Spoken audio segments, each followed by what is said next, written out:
তৃণমূল কংগ্রেস জেলা অফিসে একটা বর্ধিত সভা ডাকা হয়েছিল। এমএলএ, এমপি, ব্লক সভাপতি, পঞ্চায়েত সমিতি সভাপতি, সহ সভাপতি এবং শাখা সংগঠনের দায়িত্বপ্রাপ্ত গুরুত্বপূর্ণ কর্মীরা, জেলা পরিষদের সমস্ত সদস্যগণ, প্রবীণ নেতৃত্বও ছিল।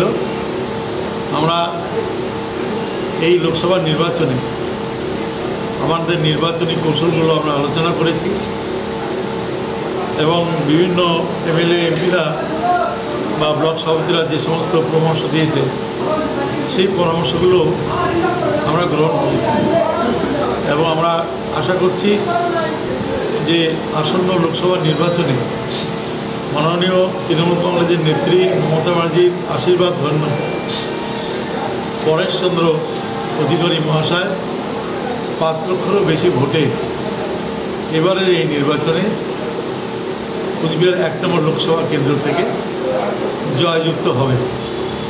আমরা যেখানেই নির্বাচনী প্রচার করতে যাচ্ছি সেখানেই লক্ষ্য করছি যে মানুষের ভাবনা, মহিলা থেকে শুরু করে যুব সমাজ, ছাত্র সমাজ, কৃষক, শ্রমিক সবাইকে আমরা দেখছি মিটিংয়ে হাজির হয়ে গেছে বিফোর টাইমে।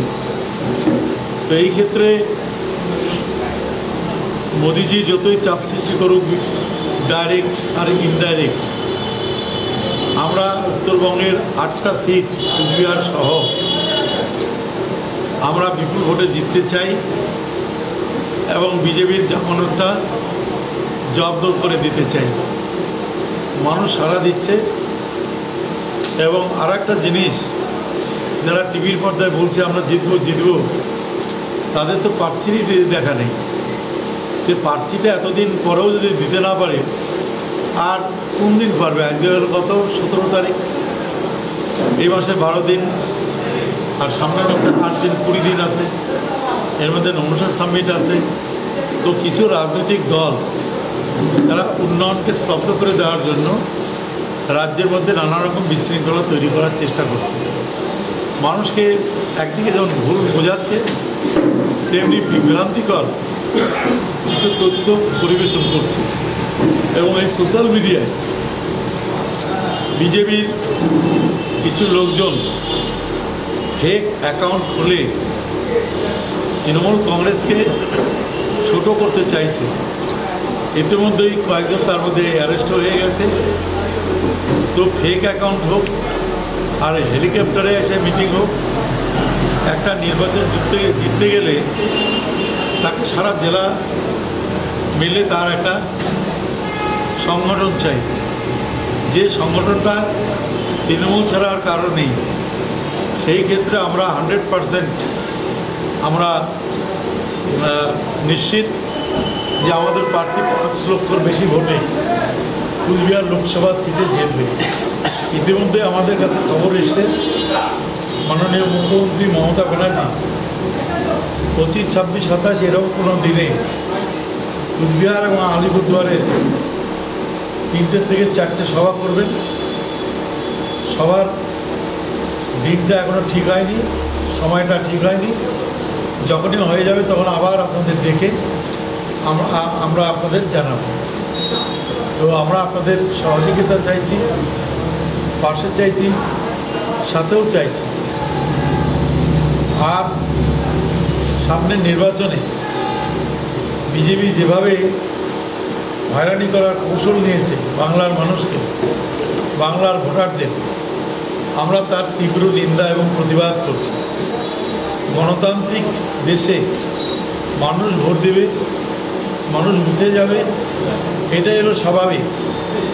তো যেভাবে বাংলার উপর চাপ সৃষ্টি হচ্ছে এটা কখনোই গণতান্ত্রিক পদ্ধতি নয়।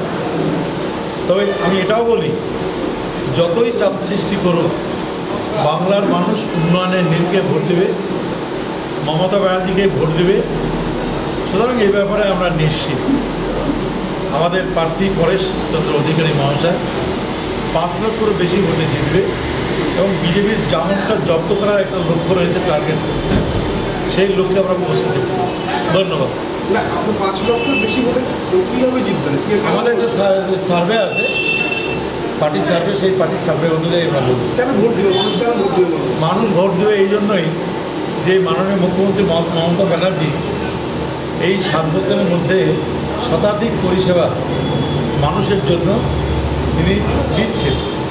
তার মধ্যে যেমন কৃষকের জন্য সারা রাজ্যের কৃষি জমির খাজনা মকুব করে দেওয়া হয়েছে। সারা রাজ্যে যত কৃষি জমি, সেই কৃষি জমির ফসল বিমা যোজনা করেছে। যদি অতিবৃষ্টি, বন্যা, শিলাবৃষ্টিতে ফসল নষ্ট হয়, কৃষক তার ক্ষতিপূরণ পাচ্ছে।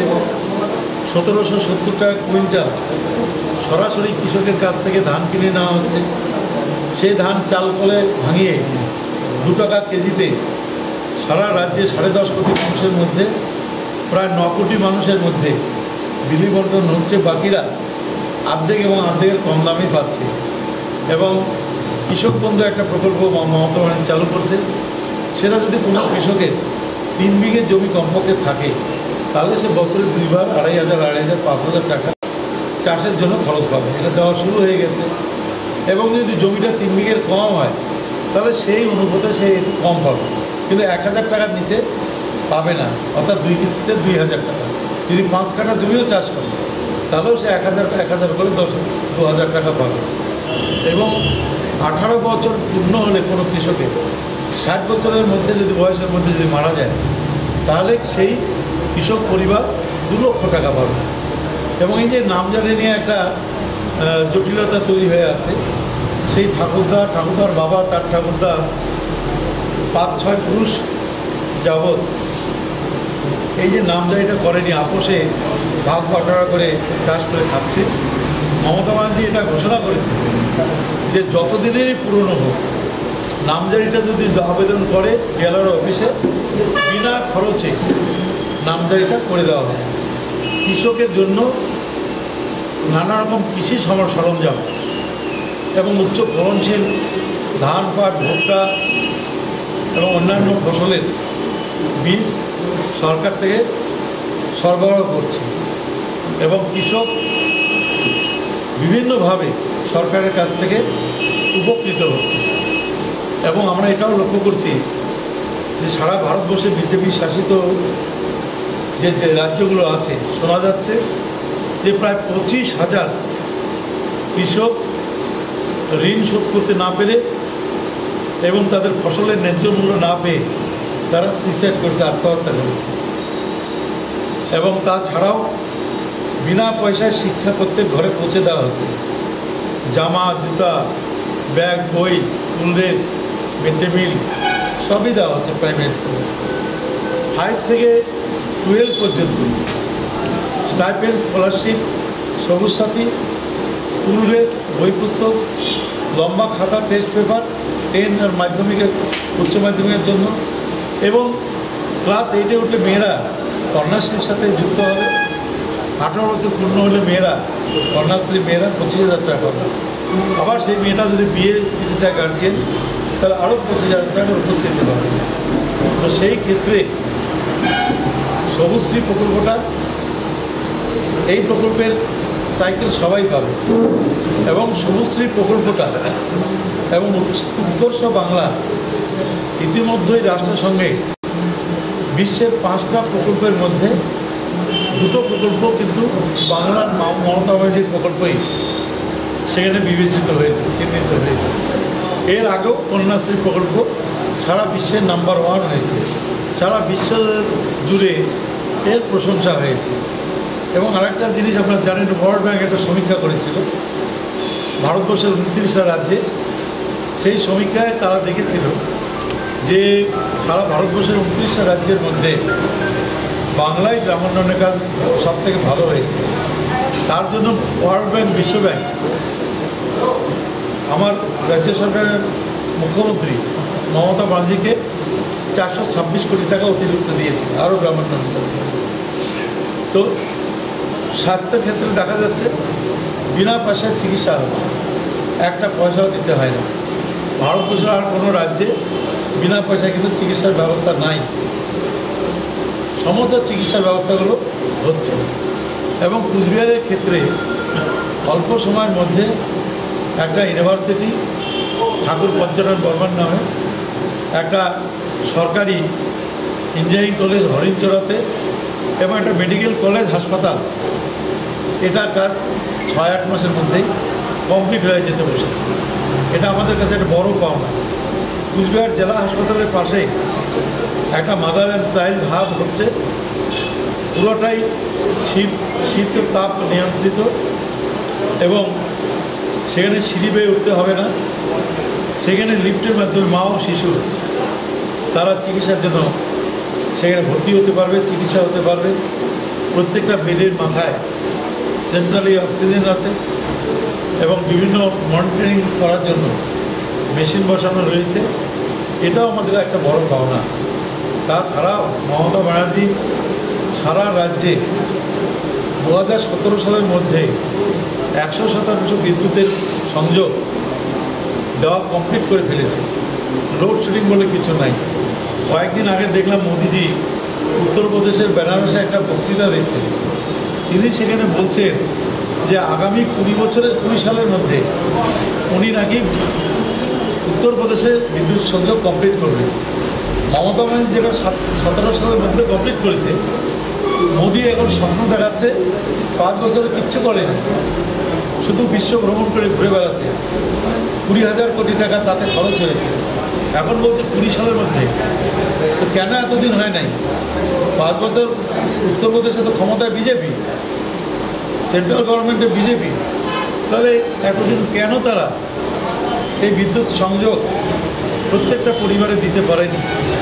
তো এই সমস্ত যে সমস্ত আরও পরিষেবা রয়েছে, সেলফ হেল্প গ্রুপ, মহিলাদের জন্য মাতৃত্বজনিত ভাতা, মানবিক ভাতা, এরকম অনেক ভাতা এবং অনেক পরিষেবা এবং লোকপ্রসার শিল্পের সাথে যারা যুক্ত, তারা রাজ্যে প্রায় 2 লক্ষ মানুষ, তারাও 1,000 টাকা করে মাসে ভাতা পাচ্ছে।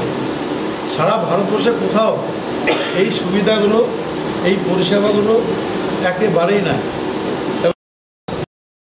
মেঘিগঞ্জ, হলদিবাড়ি শহরগুলোতে দেখেন কত সুন্দর সুন্দর রাস্তা হয়েছে, LED লাইট দিয়ে সাজিয়ে দেওয়া হয়েছে এবং পুকুরগুলোকে বিউটিফিকেশন করা হচ্ছে। এভাবেই আমরা সৌন্দর্যের মাধ্যমে মানুষের কাছে পরিষেবা পৌঁছে দিতে চাইছি।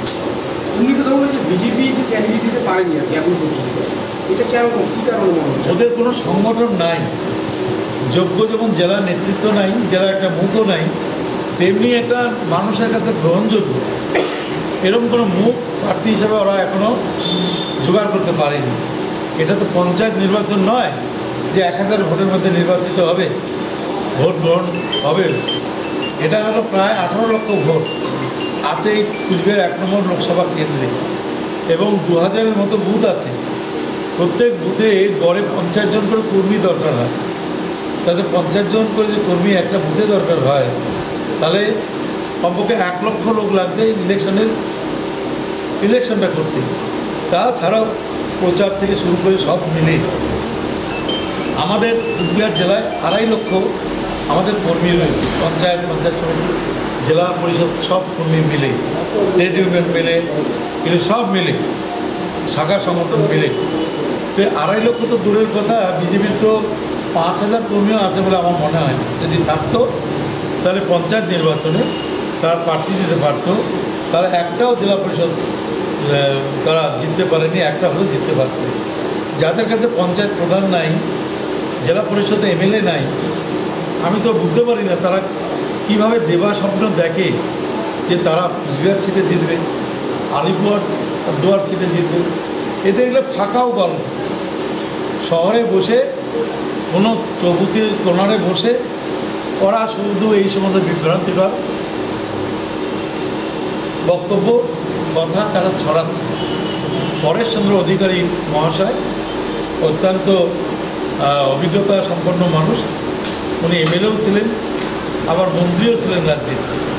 মমতা ব্যানার্জি তার অভিজ্ঞতাটাকে কাজে লাগাতে চাইছে, যাতে কুচবিহারের কথা পার্লামেন্টে তুলে ধরতে পারে, যাতে কুচবিহারের কথা পার্লামেন্টে তুলে ধরে আরও কিছু কাজবাজ যা আছে সেটা আনতে পারে। মোদি আর ক্ষমতায় ফিরবে না, কারণ মোদি 14 সালে যে দিচ্ছিল ওটা সারা রাজ্যের ভোট ভাগাভাগির ঘটনার কারণে জিতেছে। এবার কিন্তু মমতা ব্যানার্জি যে ফেডারেল ফ্রন্টের ডাক দিয়েছিল, সেই ডাকে সাড়া দিয়েই ভারতবর্ষের 25টারও বেশি রাজ্যের রাজনৈতিক দল, বিজেপি বিরোধী দল, তারা জোর করেছে, একটা হয়েছে। এবং এই একটা হওয়ার কারণে অঙ্কের হিসাবে বিজেপি কখনোই ক্ষমতা আসতে পারে না। এখনই কিন্তু বিজেপি তার সংখ্যাগরিষ্ঠতা নেই, সংখ্যালঘু সরকার হয়ে গেছে। 5 বছরে যত উপনির্বাচন হয়েছে লোকসভা এবং বিধানসভা, তার 98% তারা হেরেছে। পশ্চিমবাংলায় তো অনেকগুলো লোকসভা বিধানসভা উপনির্বাচন হয়েছে, বিজেপি কিন্তু একটাতেও জিততে পারেনি। এবং বিজেপির হাতে সারা দেশে যারা নেতৃত্ব আছে তারাও কিন্তু বিজেপি ছেড়ে অন্য দলে যোগ দিচ্ছেন। শত্রুঘ্ন সিনহার নামটা বলতে অতি কী বলবো, মুখটা এত পরিচিতি মুখ মানুষের কাছে এবং মানুষের কাছে গ্রহণযোগ্য মুখ। শত্রুঘ্ন সিনহাকে বিজেপি ছেড়ে দিয়েছে, যশবন্ত সিনহা তিনি বিজেপি ছেড়ে দিয়েছেন, লালকৃষ্ণ আদবানি বিজেপির যিনি প্রতিষ্ঠাতে, দুজন যদি প্রতিষ্ঠার নাম বলা হয় লালকৃষ্ণ আদবানির নামও আসে, তার মেয়ে অন্য দলে যোগদান করেছে। সুষমা স্বরাজ বলেছেন না, তিনি আর এবারে নির্বাচনে দাঁড়াবেন না। নীতিন গডকরি বিজেপির এক সময়ের রাজ্যনায়ক ভারতীয় সভাপতি বিজেপির, এবং বর্তমানে ভূতল পরিবহন মন্ত্রী, তিনি বলছেন যে আর বিজেপি ক্ষমতায় আসতে পারবে না, অনেকবার বলছেন। এবং সাধ্বী সেও বলছে বিজেপি এইবারে ধ্বংস হয়ে যাবে দেশ থেকে। এবং এইরকমই তাতে যে আরএসএসকে দিয়ে সার্ভে করিয়েছে, আরএসএস সার্ভেতে 100 নিচে সিট পাবে বিজেপি, এই রিপোর্ট দাখিল হয়েছে। এবং বিদেশি কিন্তু কিছু সংস্থা, এজেন্সি, তারা যে সমীক্ষাটা করেছে সারা দেশে, তাদের সমীক্ষাতেও কিন্তু 100 ছুঁতে পারছে না বিজেপি। যত দিন এগোচ্ছে মানুষ এবং রাজনৈতিক দল তারা মুখরিত হচ্ছে, প্রতিবাদ করছে। গত 5 বছর আগে 14 সালে যে সমস্ত প্রতিশ্রুতি দেওয়া হয়েছিল সেটার একটাও পালন করেনি। তার মধ্যে আরও উল্টো নোটবন্দি থেকে শুরু করে জিএসটি থেকে শুরু করে নানা রকম ট্যাক্সের বোঝা মানুষের মাথায় তারা চাপিয়ে দিয়ে মানুষকে দুর্বিষহ করে তুলেছেন জীবনটা। সেই উপনির্বাচনই নয়, পরপর 6টা রাজ্যের যে নির্বাচন হয়েছে, প্রথমে কর্ণাটক, তারপরে 5টা রাজ্যের যে নির্বাচন, এই 6টা রাজ্যের নির্বাচনে কিন্তু বিজেপি হেরে গেছে, একটাতেও সরকার গঠন করতে পারেনি। সুতরাং ইউপি কথায় আছে, ইউপি যেদিকে যাবে সরকার সেদিকেই হবে। আগেরবার 27% ভোট পেয়ে ইউপি থেকে বিজেপি 73টা সিট জিতেছে। এবার ভোট ভাগাভাগিটা বন্ধ হয়ে গেছে মমতা ব্যানার্জির নেতৃত্বে। ওখানে মায়াবতী, তার সাথে মুলায়ম সিং যাদব এবং অখিলেশ যাদব, লালু যাদবের আরজেডি দল এবং অজিত সিংয়ের বিএলডি দল এবং কংগ্রেস সবাই মিলে একটা জোট করেছে, যার যে সিটে যার ক্ষমতা বেশি তাকে সেই সিট ছেড়ে দিয়ে একটা জোট করেছে। আমার দীর্ঘ অভিজ্ঞতা, আমার মনে হচ্ছে যে বিজেপিকে উত্তরপ্রদেশ থেকে শূন্য হাতে ফিরতে হবে। তো বিজেপিকে যদি শূন্য হাতে ফিরতে হয়, 80টা সিটে যদি সিট না পায় জোটের কারণে, তাহলে বিজেপির কিন্তু কোনো আশা নাই ওই একটা রাজ্য হারালে সরকার গঠন। তাছাড়া রাজস্থান, মধ্যপ্রদেশ, পাঞ্জাব, কেরালা এবং অন্যান্য যে রাজ্যগুলি যা রয়েছে, এমনকি গুজরাটও যে রয়েছে, পশ্চিমবাংলা রয়েছে। পশ্চিমবাংলা আগে 2টো সিট পেয়েছিল, এবার কিন্তু একটা সিটও পাবে না। আসামে যে 8টা সিট পেয়েছিল, এনআরসির নাম করে যে হয়রানি করা হয়েছে বাংলাভাষী মানুষ, নেপালিভাষী মানুষ, হিন্দিভাষী মানুষকে, আমরা গ্যারান্টি দিয়ে বলতে পারি আসাম থেকে শূন্য হাতেই বিজেপিকে ফিরতে হবে। আমার দলে যখন সে জয়েন করবে, সে তো আর থাকলে নতুন হচ্ছে না, সে পুরনোই হচ্ছে। এবং তার যে অভিজ্ঞতা দীর্ঘদিনের, সেই অভিজ্ঞতাটাই তো আমরা কাজে লাগাতে চাইছি। মানুষের জন্য কাজ তো করতে চাইছি, কাজ তো করতে হবে। সুতরাং নতুন পুরনো বলে কিছু নেই। যেদিন যে দলে যোগ দেবে সেদিন থেকে সে পূরণ হয়ে যাচ্ছে। আপনারাও তো বিয়ে থা করেছেন, যাকে বিয়ে করেছেন তার সাথে কোনোদিন পরিচয় ছিল না। একদিনের মধ্যে যখন আপনার বাড়িতে আসবে সেই মেয়েটি, আপনার পরিবারের কাছে সেই মেয়েটি কিন্তু আপনাদের সবার থেকে প্রিয় হবে। এবং কখনো বলবে না যে নতুন এসে আমার পরিবারে, একে একটু খাবার কম দিই, একটু কাপড় চোপড় কম দিই, একটু আদর কম করি বা গুরুত্ব কম দিই, এরকম কি হয়? আমার তো মনে হয় এখানে যারা আছে সবগুলো বিয়ে থাকে, খালি প্রবীর বাদে। তো ফাইনাল ডেট সময় আমরা পেয়ে যাব, পেয়ে গেলে আবার আপনাদের ডেকে আমরা সেটা জানাবো। তবে এই মুহূর্তে এখনো বিজেপির টিকিট ঘোষণা করেনি, কিন্তু যেই প্রার্থী হোক এখানকার বিজেপির, তার উদ্দেশ্যে আপনার কোনো কি বার্তা থাকবে? কোনো একটাই বার্তা থাকবে, ভাই তাড়াতাড়ি প্রার্থী হয়ে আসো, তোমার সাথে লড়াই করি। খালি ময়দানে লড়াই করতে তো ভালো লাগে না। খালি ময়দানে যদি আমরা ওই কোনো ফুটবলে ওই যে একটা টিম নাই আর টিম গোল করে দিয়ে বলে জিততে চাই না, আমরা লড়াই করে জিততে চাই। আমরাও আমাদের সংগঠনের জিতটা আমরা দেখতে চাই পরীক্ষা করে, এবং বিরোধীরা কতটুকু শক্ত সেটাও আমরা দেখতে চাই।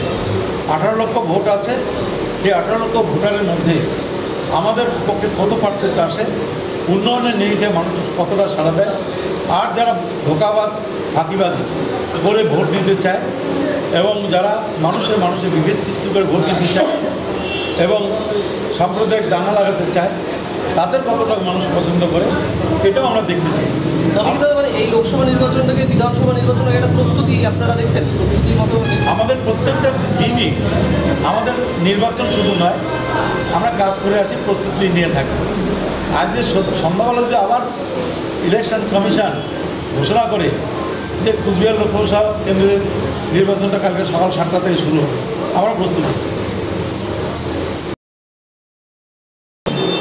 নির্বাচনের কর্মসূচি ঘোষণা করেছেন, দিনক্ষণ ঘোষণা করেছেন। আজ যে 17 তারিখ, আজ পর্যন্ত তাদের প্রার্থী তালিকা প্রকাশই করতে পারল না। যে একটা দল, সর্বভারতীয় দল, তারা যদি প্রার্থী খুঁজে না পায়, প্রার্থী যদি ঘোষণা করতে না পারে, তাহলে লড়াই করবে কীভাবে? 3 দিন আগে রাজ্যের সভাপতি দিলীপ ঘোষ 1000টা মিথ্যার মধ্যে একটা সত্যি কথা বলেছেন যে পশ্চিম বাংলায় লোকসভায় যুদ্ধ করার জন্য, নির্বাচনে জেতার জন্য উপযুক্ত প্রার্থী তাদের হাতে নেই। এটা আমাদের কথা নয়, এটা দিলীপ ঘোষেরই কথা।